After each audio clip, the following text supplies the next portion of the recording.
today.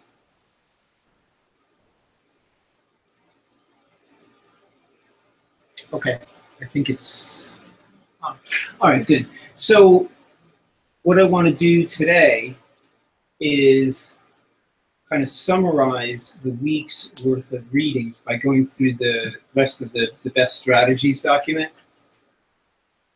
But even before that, did you have any questions on the reading? Any pressing questions? Was anything confusing?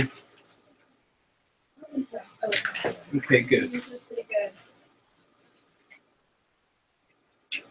Yeah, they do a good job of describing what the test is like.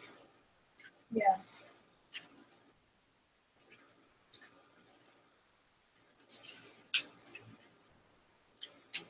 Now, did we start going over this last week? I think we did. Yeah. Or not? I seem to have a memory of going over like the Roman numeral 1. Or no? I don't know. Oh, okay, good. All right, so we'll just start from the beginning. And when we go over the writing and language section, then we're going to do a practice. So we're going to get into the test today. We get a couple nights of homework done, which is nice. And then what I thought, so here's what I was thinking to do. We'll go through the general strategies. We'll go through the, oops, this is the wrong thing.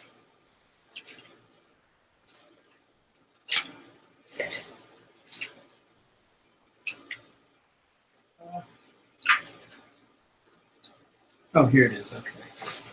All right, so we'll go through the general strategies, then we'll talk about the reading. We're not going to do a practice reading simply because it's the longest section, 65 minutes, so it takes up too much time. But I'll tell you how to do it and how to manage your time. Then we'll go to the best language and writing strategies, and we'll review those 10 essential grammar rules. And then we'll do the first language and writing test. Then we'll finish going over the math review packet, and we'll do one of the math sections. Okay? So that's the agenda for tonight. Okay. So first thing is mental preparation before each section. So the idea is that you want to get into a quiet and still mental state before you take each section. You don't want to burn the first 2 or 3 questions because you're getting your head into the game. You want to do that beforehand. So typically you do that by breathing. You calm yourself down. Any of you guys meditate? Something you should try. It's good. I should do more. But I do some. Okay. You want to alternate practice and study. So that's built into the checklist homework assignment sheets, basically. Study what's on the test, then take the test. Study what's on the test, take the test. So you study the math, the grammar rules, and the items you got wrong on previous practice sections. Practice active reading whenever you can, meaning underline stuff. Okay, now one of the reasons I want to do some practice tonight is get you off on the right foot with your practicing. How many of you guys have heard of Vince Lombardi? Ever hear him? Vince Lombardi? I've heard of him. He's a famous coach of the Green Bay Packers. When you win the Super Bowl, you get to hoist the Lombardi trophies, named after him. So one of his famous sayings is, practice does not make perfect. Your parents ever tell you practice makes perfect? Like, you ever get piano lessons or whatever? You guys take piano lessons as a kid? That's what I did. And your parents like, go practice, practice make perfect. So Vince Lombardi was making a joke. He's like, practice does not make perfect. Only perfect practice makes perfect. So the idea is that you're going to play in the game the way you play in practice. So you want to make sure that you do it you try to simulate the actual test experience as closely as possible. So you do that by doing it quietly or in silence, timing yourself strictly, using a number 2 pencil, using the bubble sheets. Nobody likes bubble sheets. That's why we use them. That's why we practice with them. so that on game day, it doesn't faze us at all. Okay. Then take one full-length practice test in one sitting a week or two before the actual exam. Part of what they're testing you on, whether they consciously did this or not, is endurance. I mean, it's a 3-hour and 50-minute test. It's crazy long. I mean, I have a PhD. I've gone as far as you can go in education, and I never had to sit for 3 hours and 50 minutes and concentrate as hard as I could and take a, a high-stakes outcome test. It's cruel and unusual. So part of the way you build your endurance is to practice taking the full test. Sort of like, doing practice sections is like running wind sprints, but on game day we have to run a marathon. The only way to prepare for a marathon is to run a marathon. So you run one marathon a couple of weeks before. Okay, directions. Know them in advance, obviously. Do not read them. They never change.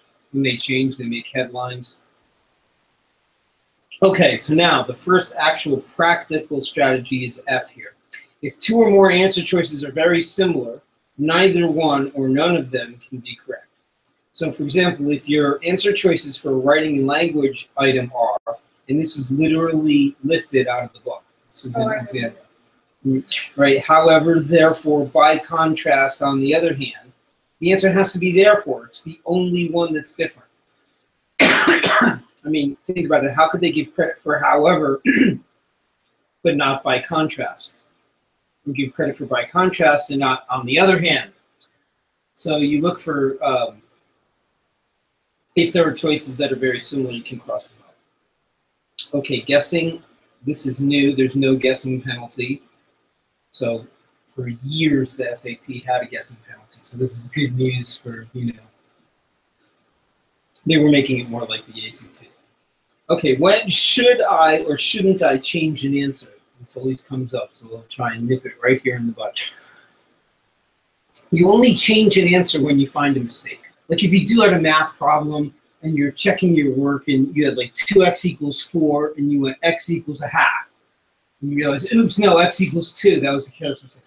Then you can change your answer. You actually see a mistake that you made. But if you have a hunch guess the first time through, and you're going over your work, and you don't second guess yourself. Don't change your hunch guess. Your hunch guesses are often right. Okay. Now, time management in general, you want to focus on the easier questions, not the harder ones, because they're worth just as much, right? They're only worth 1 point per item. The hardest math problem could take 3 or 4 minutes. It's worth no more than the easiest one, which could take 10 seconds. Right? So we only care about getting points. So we focus on the easy and medium ones. This is the opposite of how you've been trained in school. Right? When you're in school, right, you think about the typical test. It's like there's a couple of maybe true false that are worth 1 or 2 points, then like fill in the blanks maybe worth 5 points, then short answers 10 points, and then the essay 30 points. So obviously, the essay you want to spend the most time on because you get the most points. But imagine if you had that same test and the teacher said every question's worth 1 point. True, false are worth 1 point, fill in the blanks worth 1 point, short answers worth 1 point, and the essay is worth 1 point. You wouldn't even do the essay. Screw it. I'll take the 99. You get it? So a lot of people race through the easy ones at the beginning and make careless mistakes because they're saving time for the harder ones. And then they get the harder ones wrong anyway because they're hard. So better to go take your time at the beginning and middle, and if you don't get to the end or if you're guessing in the last couple, no biggie. Okay.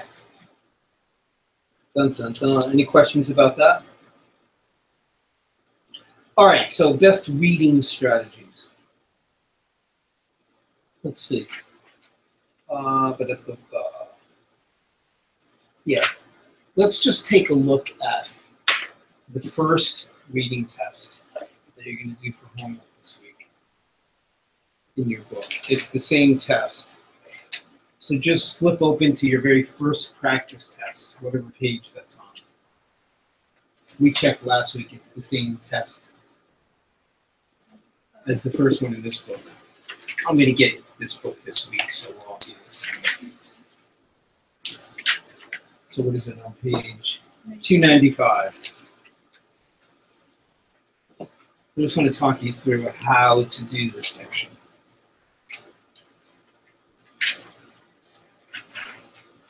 Right?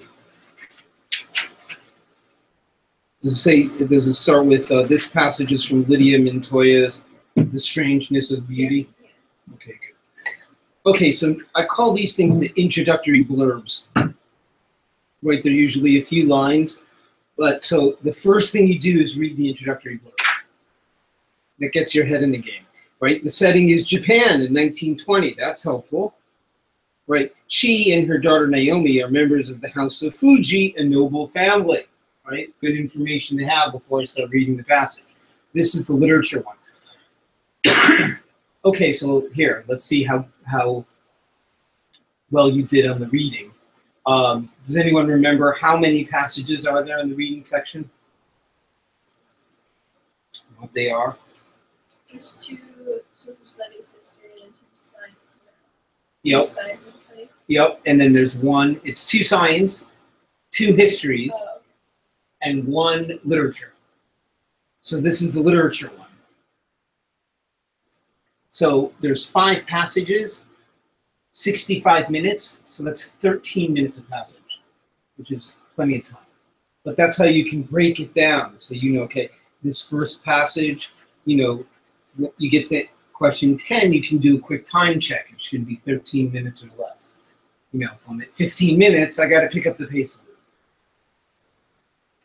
little. Okay, so the first thing you do is you read the introductory blurb, get your head in the game. The second thing you do is you skim the questions.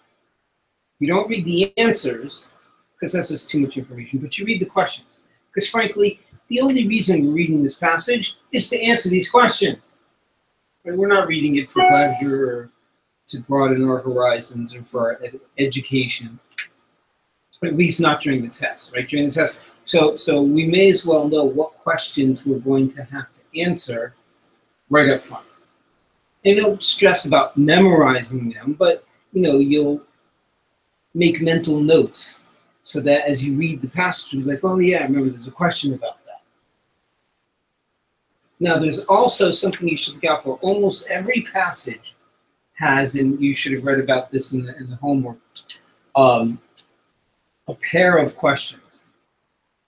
Where the first one could be just your Joe Schmo question, like the main idea in the passage is which of the following?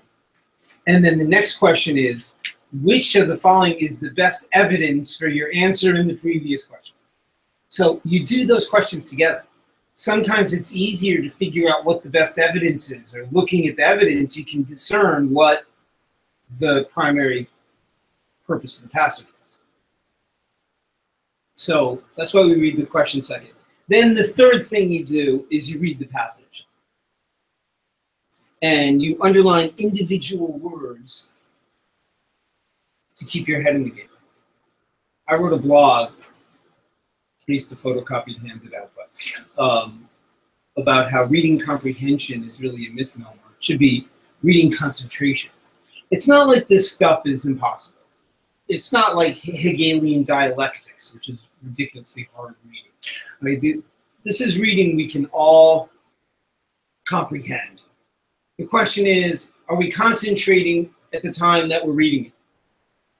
How many of you have had the experience of, you know, you're reading every single word, you get halfway through the second comment, you're like, oh shit, I have no idea what I'm reading.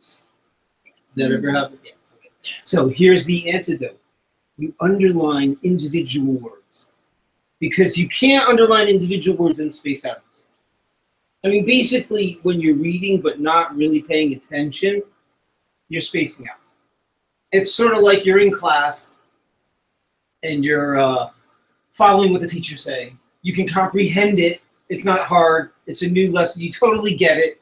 And your eyes wander out the window. You see some cute guy that you have, some cute girl, whatever. You're like, oh, wow. And right then the teacher, Grace, Can you tell the class what I just said? And you're like, boo, boo. No, that's not a failure to comprehend. It's a failure to concentrate. For a second, you were looking out the window. So we give ourselves something to do to make us concentrate. That's underlining individual words. Now, why do I say underline individual words as opposed to like whole sentences? Because if you start underlining whole sentences, you can space out again. The idea is like, your thoughts go at the speed of light. So basically, for every word your brain is going, is this important enough to underline based on what I'm reading? Is this important enough to underline based on what I'm reading? So you have to know what you're reading to make judgments. So it doesn't matter what you underline. It only matters that you underline words you think are important. It'll help you concentrate. It's the antidote to the read 2 columns and be like, oh shit, I don't know. Okay. So that's how you do it. So you read the introductory blurb, you skim the questions, you read the passage, then you answer the question. You get 13 minutes to do it. And as Tori will tell you, it is enough time. It's a lot more reading. It's like almost twice as much reading on the SAT as there is on the ACT. But you get a commensurate amount of time. So it just emphasizes reading more. There's more reading in the reading. There's more reading in the writing and language. And there's more reading in the math. It's a reader's test. And then they give you a practice book that's 1,000 pages long to read. Unbelievable. What's the longest book you guys have ever read? Being honest, not very long. No? Probably like a couple hundred pages. 500 pages. That's pretty long. 500. Was that a pleasure book or a school book? It was Harry Potter. So. Oh, okay. Pleasure, but still good. What about you? It was Harry Potter. Really? Books are better than the movie, huh? Yeah. I only read one of the books. I haven't watched the movies. You haven't watched the movies? That's un-American. Un-British. I remember being so proud in high school because I wasn't a reader, but I took a course my senior year in high school called Great Art Objects, and we had to read The Brothers Karamazov. Just to remember, it was 1,059 pages by Fyodor Dostoevsky. A great whodunit murder mystery. Basically, there's this horrible old father, and he has 4 sons. And in the first 100 pages, one of them kills the father, bashes his head in with a metal pestle, like they used to use to grind medicine. Bashed his head. It was despicable. And the whole story, the next 900 pages, is a whodunit murder mystery. And you find out at the end which of the sons. But the idea is like all 4 sons, well, 3 of the 4 sons, could have done it. It's a very interesting book. That's the guy who wrote Crime and Punishment. You may have heard of. I've heard about it. Starring Raskolnikov. I'm a big Dostoevsky. Okay, Russian literature. It's great because everyone's so emotional. Everyone's always throwing up their hands and gasping for breath. I love it. Anyway. Okay, so now let's go back to the strategies and read through the reading ones. So, active reading, underline, circle words, use asterisks to mark up the passage so you don't space out. It doesn't matter what you underline, only that you underline. The point of underlining is simply to keep your head in gear. Don't underline everything, just individual words are the key parts of individual sentences. See my blog, Reading Concentration. It's not attached, but you can search on it in my blog. Okay, if reading is something that's a struggle for you and you want like an exercise to help you, this is a really good exercise. Practicing timed reading with high concentration is often possible. So what you do is you can use your school readings like history textbooks or articles and sophisticated periodicals and give yourself 5 minutes. It's a 5-minute exercise. It's a drill. Give yourself 5 minutes to read as fast as you can. And then at the end of 5 minutes, you say, the main idea of what I just read was, and you can do that in 5 minutes. And if you practice that, it's like dribbling. I'm not a good basketball player, but I don't dribble much. But I know that if I dribbled, I could get good at it. It's just a question of practicing. It's the same thing with reading comprehension. If you find it's a struggle for you, you could try this drill, this exercise. It's like sit-ups for your reading concentration. Okay, now here are some tricks. Read the italicized introductory blurb. They will help you get your head of the game and sometimes contain answers to questions. Okay, when there are 2 back-to-back passages, okay, so of the 5 passages I was talking about earlier, one of them is actually a pair of passages. Okay, passage A, passage B, passage 1, passage 2. So what you do is read passage 1, then skip to the questions and answer only those that apply to passage 1. Then read the second passage and finish the questions. In other words, there's no sense in reading passage 2 before you answer the questions that are only on passage 1. That would be just plain confusing. Okay. Among the answer choices, look for a paraphrase of an excerpt from the passage. Close paraphrases are often the right answer. When a question refers you to specific lines, always start a sentence or 2 before those lines and read through the lines they refer you to. So if they say, why does the author quote Thoreau in lines 57 through 62? Start a couple lines above 57. Okay. Oh, we don't have Grayson. Hi, Jack. Okay. The answer to the main idea, primary purpose, best title questions needs to include the entire passage, not just 1 or 2 paragraphs or points. Here's a good little trick. Avoid emotional extremes, especially questions about the author's tone or attitude. Go for middle-of-the-road answers like objective, mildly amused, dispassionate. Those are good tone answers.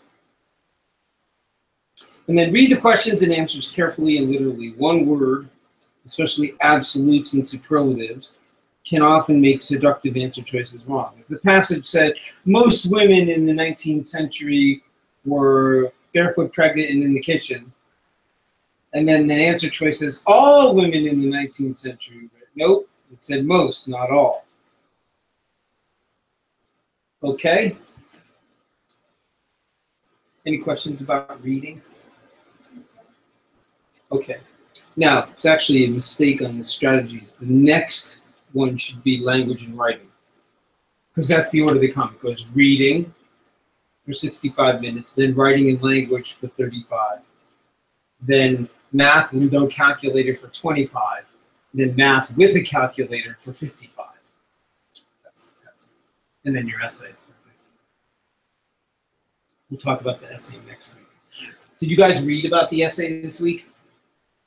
So it's basically a rhetorical analysis. So they give you a piece of text, basically, and then they want to know why is this text effective? A speech by Martin Luther King, what makes it memorable? Okay. Let's move on to best language and writing strategies, and then we'll do our first little practice section. Let's just make sure. Flip to section 2. And make sure yours starts with way to go. I'm just curious.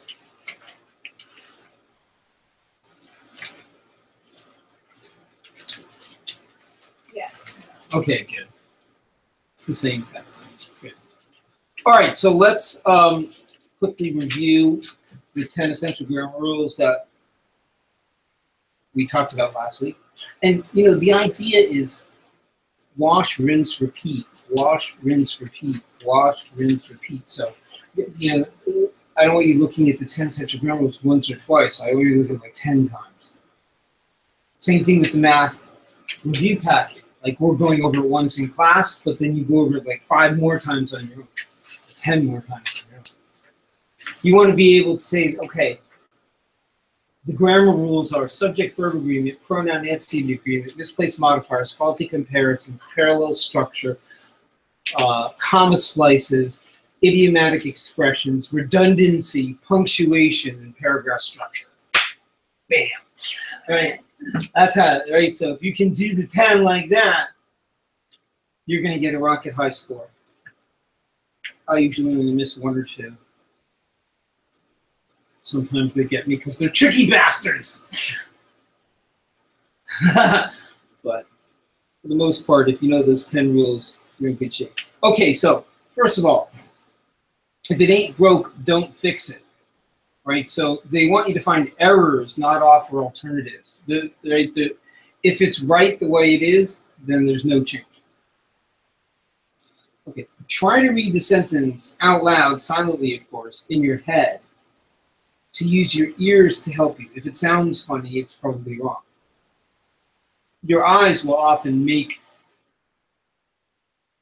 adjustments to make things right. Your ear will hear it. If I said Hassan and I is having a conversation, like right away you go, what? It's not is, it's are. Right? And your ear hears it. If you're reading it, sometimes your eye will play tricks on you and you'll see it, you'll correct it. So you try to hear these things. And you know, this came out of years of teaching. I would read the sentences out loud in class and say, oh God, it's so easy when you hear it out loud. It's much easier than when you're doing it silently. Okay. Grammar rules. 50% of the time, the sentence will sound funny, i.e. the answer will jump off the page. For the other 50%, before choosing no error or no change, you want to run through these 10 most commonly tested grammatical errors. Try to memorize these. So this is the short version. So subject-verb agreement. We all remember what that is. Verbs agree with the subject.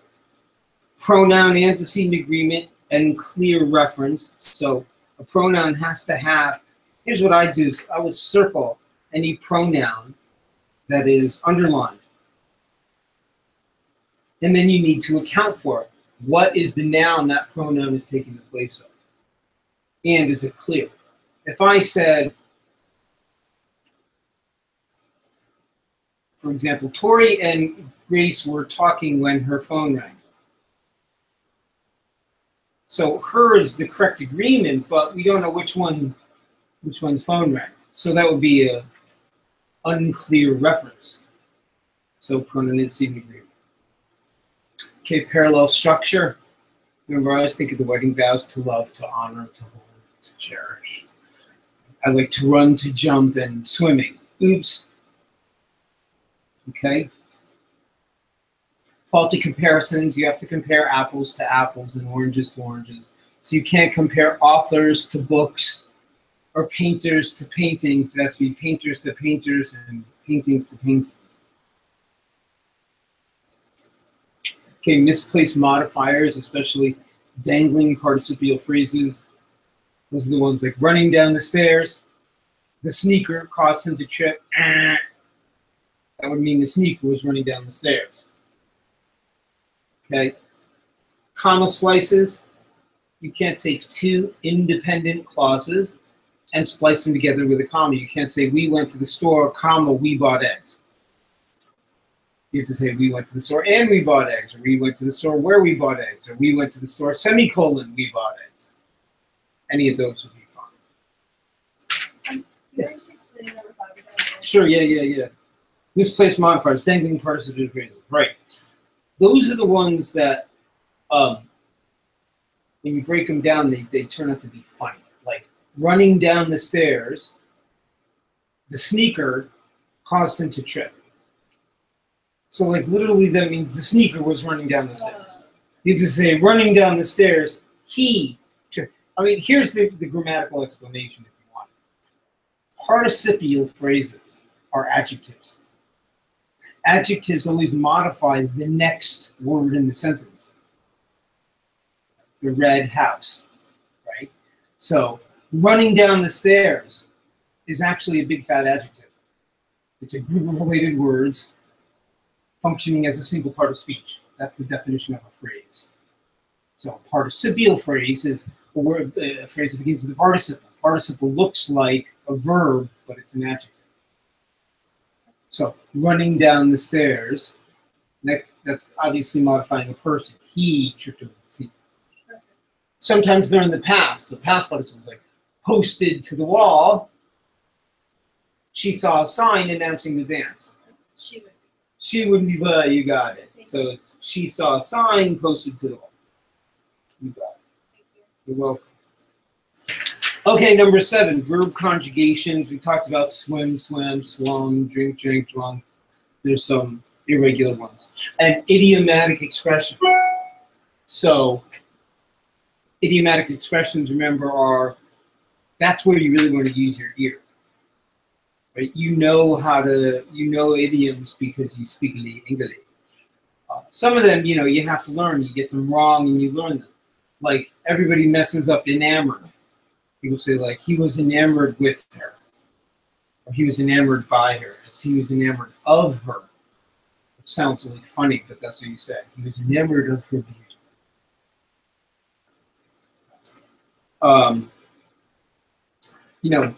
You would naturally know to say, I'm interested in something. I'm preoccupied by something. I'm obsessed with something. And you wouldn't think twice about it. You just know that's how he said. Those are called idiomatic expressions. Redundancy. Can't say the same thing twice in the same sentence. Can't say initially we were at first scared by. Each year my parents give annually to the charity. Each year and annually. Punctuation. Apostrophes, commas, and semicolons. So apostrophes do two things. They either show possession or they make a contraction. Commas. The easiest way to deal with commas is to, as you're reading the sentence, pause, accentuate the pause at the comma. If it sounds funny, you don't need the comma. You don't need the pause, you don't need the comma. Semicolons, the key thing is you need to have an independent clause or standalone sentence on both sides of the semicolon.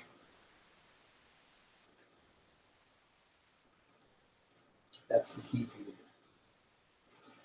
And then paragraph organization, basically the idea is one idea per paragraph. So if there's an underlined sentence and it seems like it's not in keeping with the rest of the paragraph, best thing to do is omit it.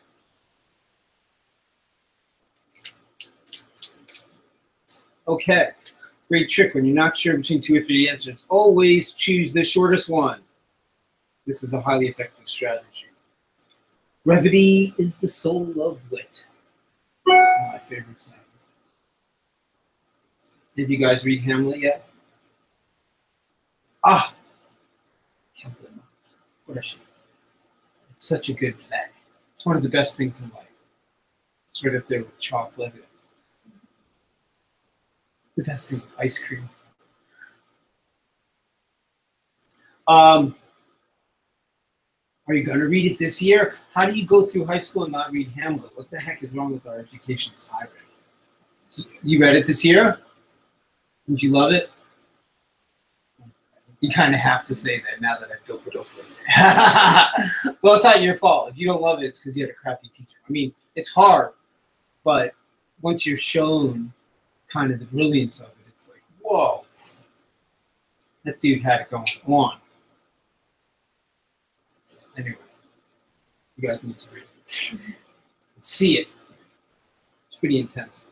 Okay, so we're going to pause. We're going to take this practice test for 35 minutes. Then we'll do some math. Okay, so take out your bubble sheets. The bubble sheets, I think, are before. Actually, I don't know where they are in your book. They might be after.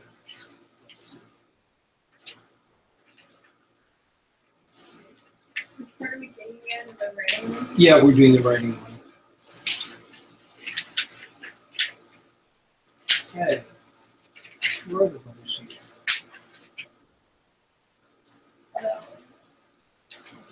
There they are. Pages and groups all the way in the back.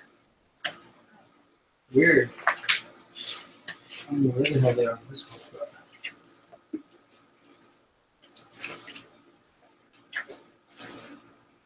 Okay. Should we work them out? Yeah, is that?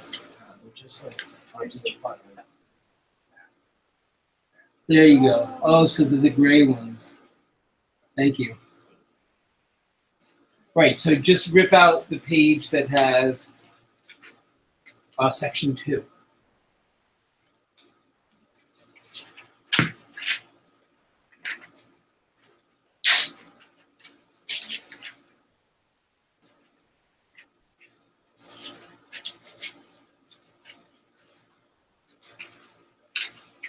They never rip out easily, don't worry.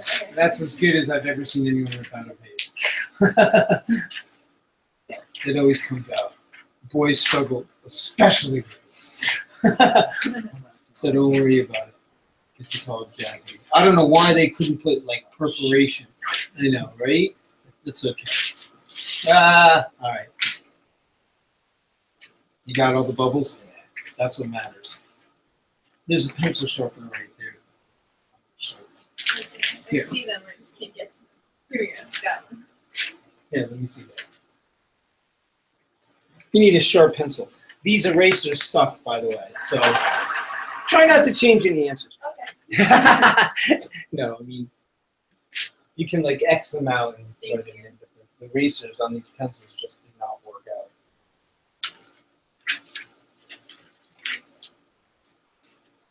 Oh, there's one thing I didn't mention that you'll see that's on these. This is something that they stole from the ACT. There's a science section, which is mostly like graph interpretation. So they call them infographics. You may have read about them in the reading section, in the language and writing test. So you may see in either the reading or the writing and language an infographic that asks you to like, basically it's an ACT science question. It asks you to interpret the information in the chart or the graph and usually compare it to what you read in the text. But that's actually, come to think of it, in the writing section. In the reading section, not the writing section. So just wanted to put that out there. Okay, we ready to do this? Yeah. Dun, dun, dun. Okay, on your marks, get set, and go.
Done? Yeah. Finished before the time? How much time do you have left? 2 minutes and 45 seconds. Pretty All right, I'll read you the answer so you can correct them, but we're going to go over it next week. We're going to move on to now. But let's just correct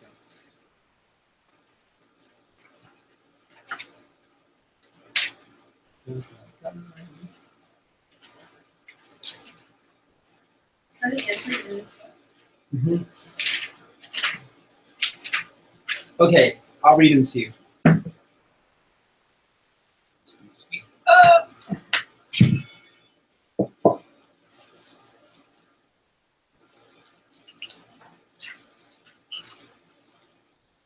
Okay. D, B, A, C, C, number 6, D, B, C, A, 11, B, B, A, B,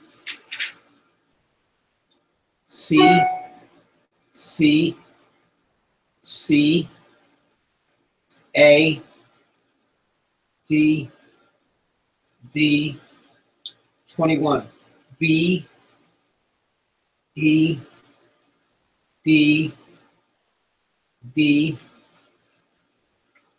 B, A, B, C, B, D, 31, C, A, A, A, A, 36, B, D, C, A,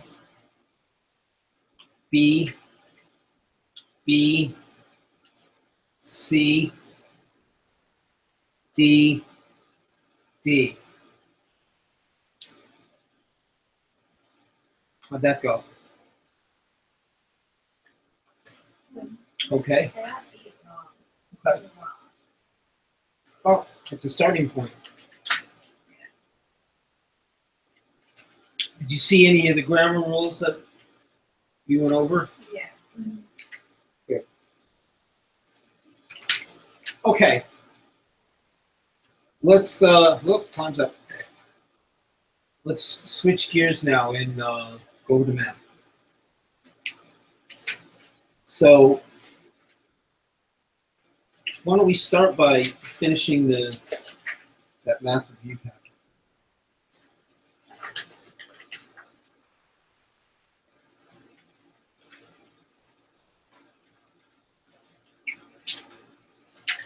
I think we ended on page 6.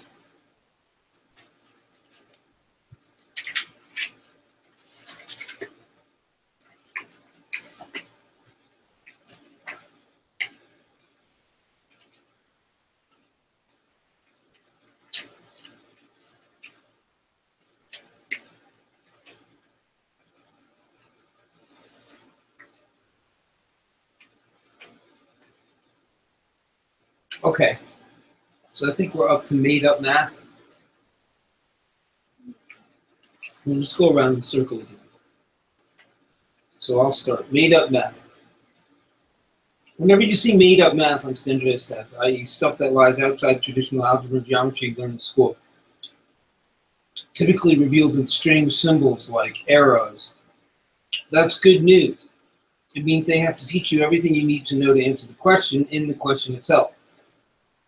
It's frequently a good idea to think of made up math in terms of f of x. In the same way you can evaluate a function, f of x, by replacing x with whatever's in parentheses, you replace the various variables in the made up math expression with the values they give you. So for example, for positive integers p, q, r, let p arrow q arrow r be defined as p to the q minus pr plus r. What is the value of 5 arrow 2 arrow 6? So like, oh, this is made up math. Great.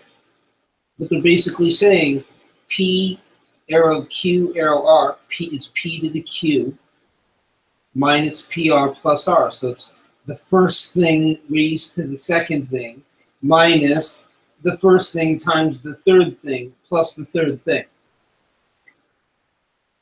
Another way to look at it.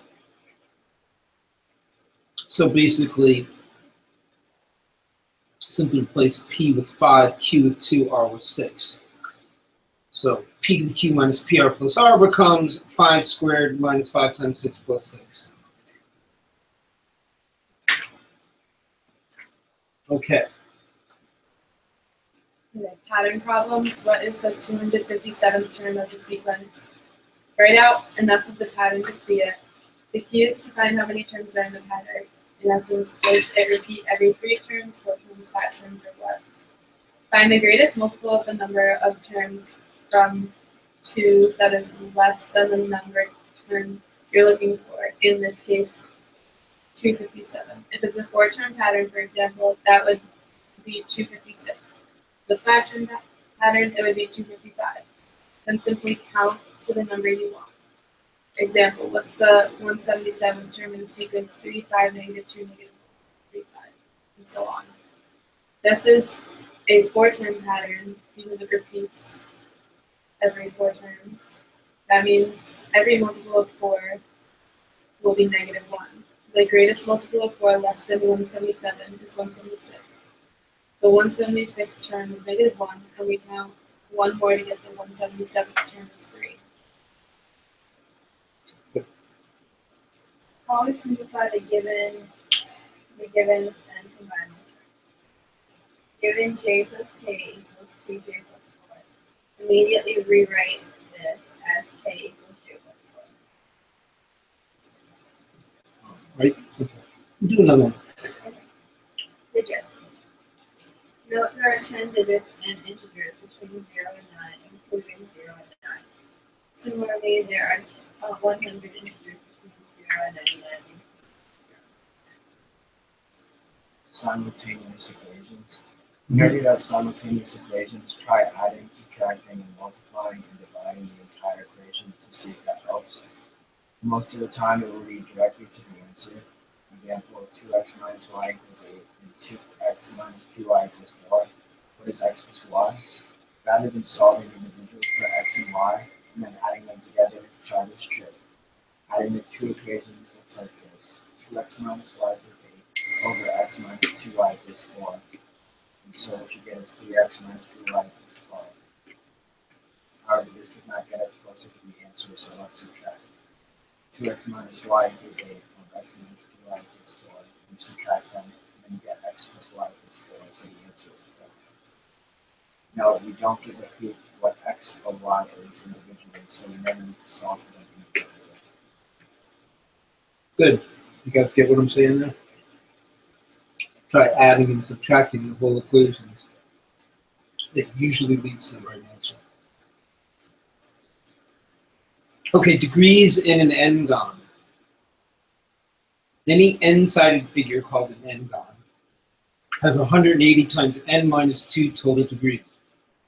For example, a triangle is a 3-gon and has 180 times 3 minus 2, or 180 degrees. A quadrilateral is a 4-gon and has 180 times 4 minus 2, or 360 degrees. If the n-gon is a regular n-gon, meaning all sides are equal and all angles are equal, then the number of degrees per angle is 180 times n minus 2 over n. Divide the total number of degrees by the number of angles. X squared. There are two favorite standardized test pieces of material with regard to x squared.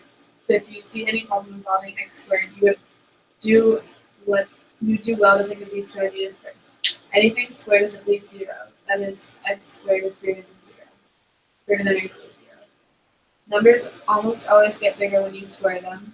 Think of 3 and 3 squared, or negative 2 and negative 2 squared. Right, Yeah. negative 3 squared is 9. It gets bigger. Negative 2 squared is 4. It gets bigger. The only exceptions are positive fractions. Positive fractions get smaller when you square them. For instance, 1/2 squared is 4. You skip the I know, weird. I know, weird. It's weird, right? Fractions, when you square them, get smaller.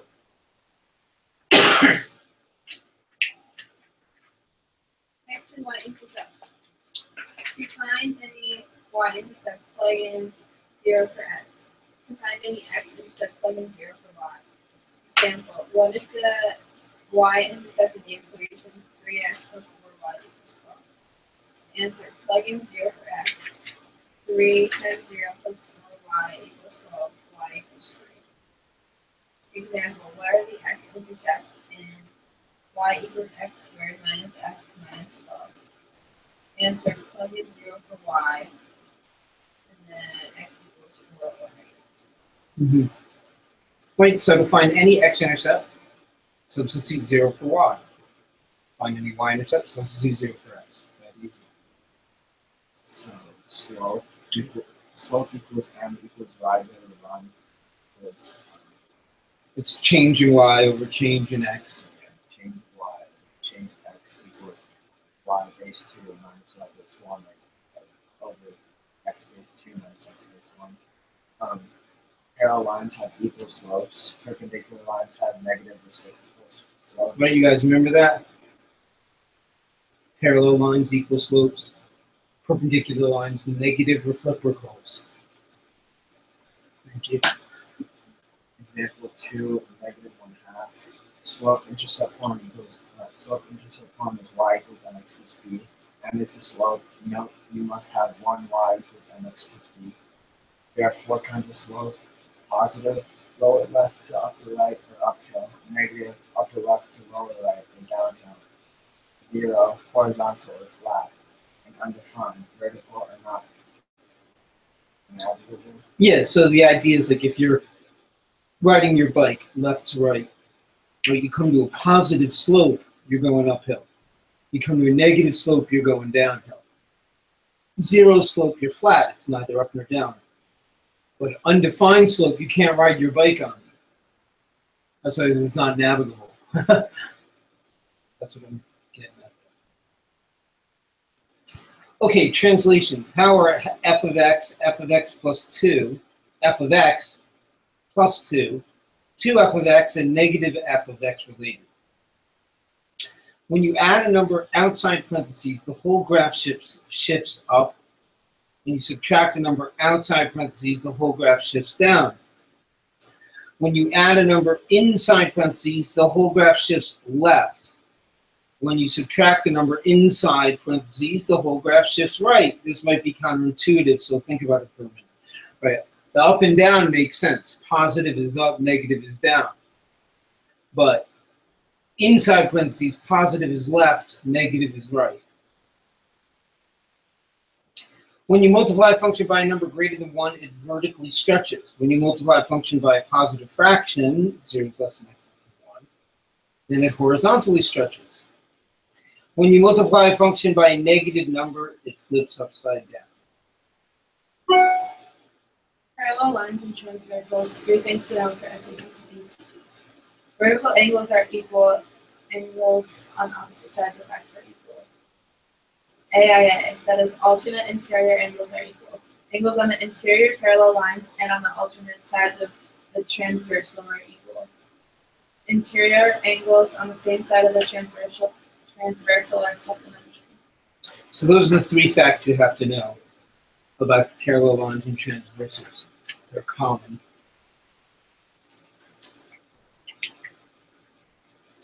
Circle parts, aka slices of pizza, aka arc lengths and area of sectors.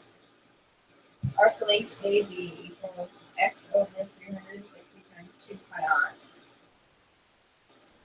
Area of sector AOB is x over 360 times pi r squared. Okay, so this is the reason why I call them circle parts.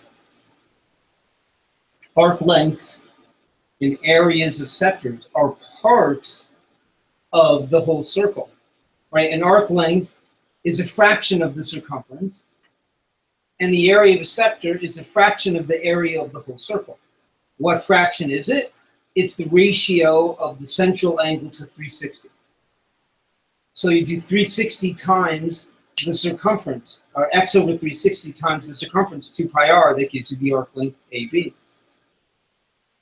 If you do x over 360 times pi r squared, that's the area of the circle, you get the area of the sector.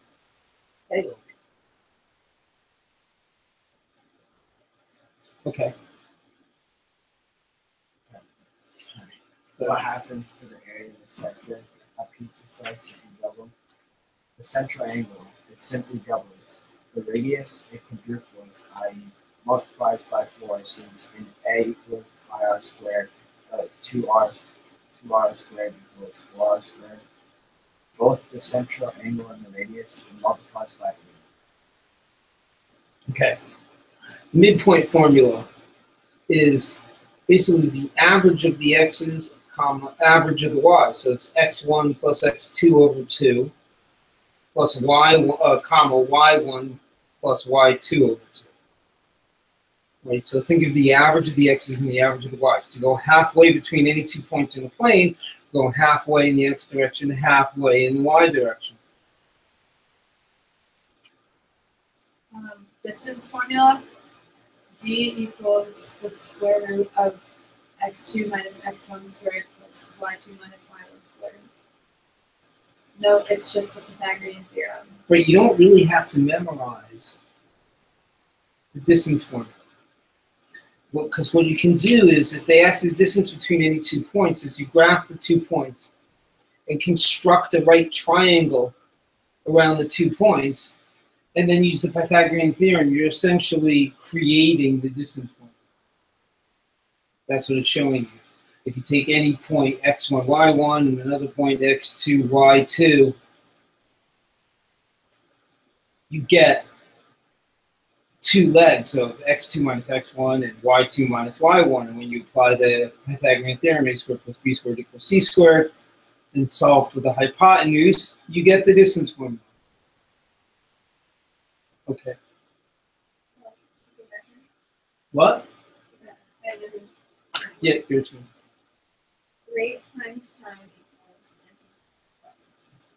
equals. Whenever you have a word problem with rates, times, and distances, use the following chart.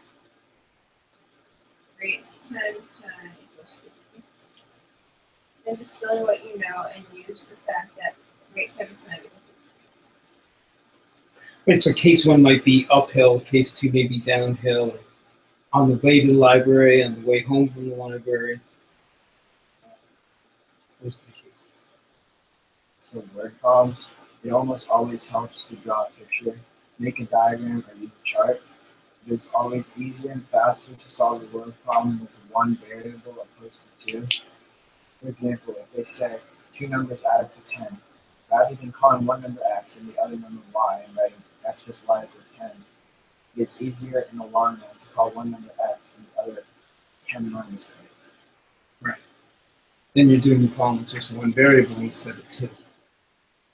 Good. Algebraic identities. Write these on stickies and put them on your bathroom mirror. Seriously, do it. Sorry, I didn't mean to shout there, but it is all caps. So you have x plus y squared is x squared plus 2xy plus y squared. X minus y squared is x squared minus 2xy plus y squared. And the difference of two squares, x squared minus y squared, factors into x plus y, x minus y. Okay, we'll do one more, and then we're going to save the rest for next week because I want to save time to do the math. Okay. Whenever you see a right triangle, think Pythagoras. Yeah. A squared plus b squared equals c squared.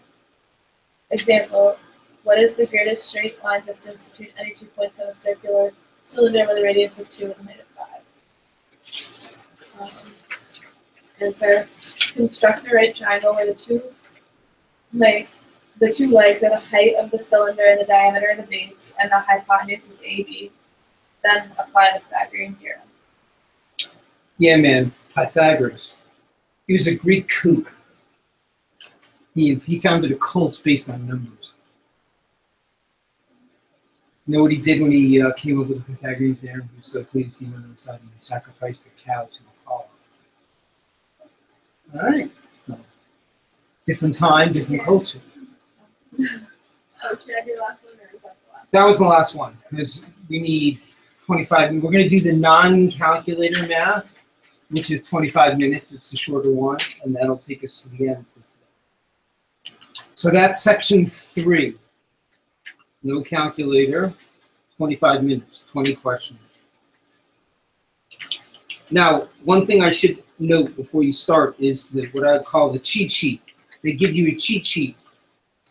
So if you look at the very first page of the test, they give you 2 rows of stuff, of formulas, basically. So let's just familiarize ourselves with what's on our cheat sheet so that if we need it, we can use it. So it's basically your circle facts, area and circumference, the area of a rectangle, area of a triangle, Pythagorean theorem, your 2 special right triangles. Let me see where I am. There, right there. Perfect. So you see the cheat sheet.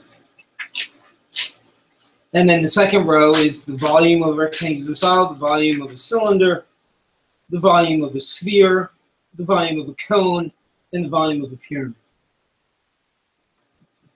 So that's what they give you. All right, perfect timing. Here we go, so 25 minutes.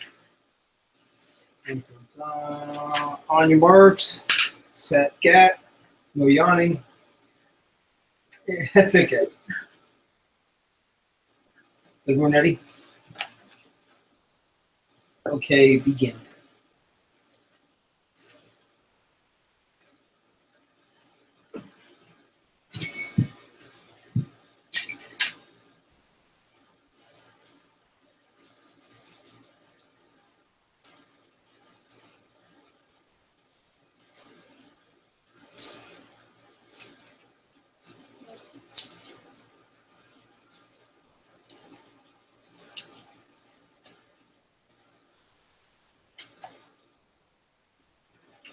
Section 3.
How was that?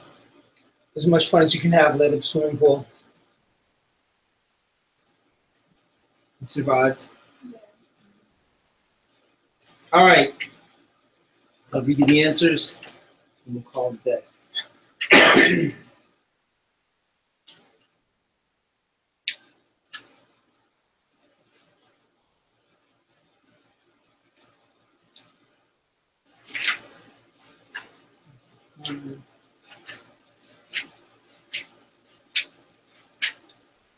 Okay, here we go.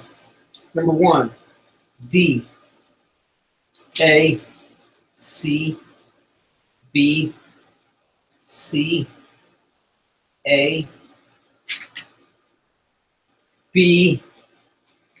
Wasn't that a scary looking problem? Number 7. It's actually a simple problem. It just looks scary. Yeah. Number 8 is C. 9 is B. 10 is A.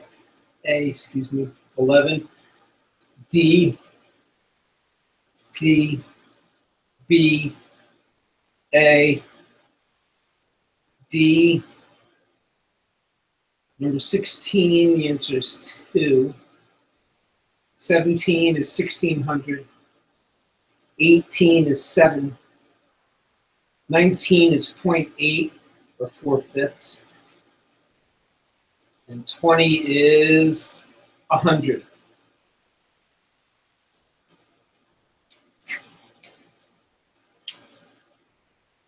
Did you do okay?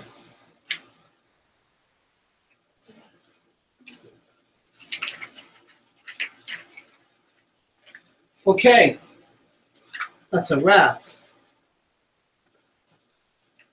Wave goodbye. Bye.